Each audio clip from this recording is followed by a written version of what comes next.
sa video nito mga ka-trimmers. Update ko kayo sa ating papaya dwarf seeds na pamimigay natin halos isang linggo. Kailan ba magsisimula? Siyempre, inuna ko muna yung ating tarpaulin. Ito na yung ating tarpaulin. Kaya yung mga viewers and followers natin dyan na gustong magkaroon ng papaya dwarf seeds ay pumunta lamang kayo dito sa area na to. Mula dyan sa public market na yan, sa itaas din yung opisina ng DA.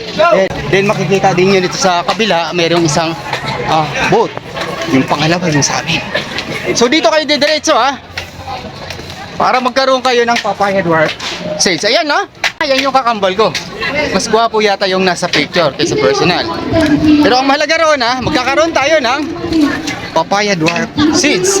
At magbibinta rin tayo. Tandaan niyo po mga ka-trimmers, dahil sa ngayong 65 taong anibersaryo ng Salug Zamboanga del Norte ay magsisimula ngayong September 12 to 18. Ngunit yung ating papaya dwarf seeds na mamimigay ay magsisimula ngayong September 13 to 18.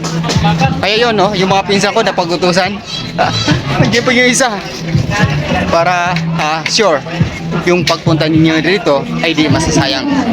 Kaya abangan nyo po God bless po sa ating lahat. Papaya dwarf seeds for free. God bless.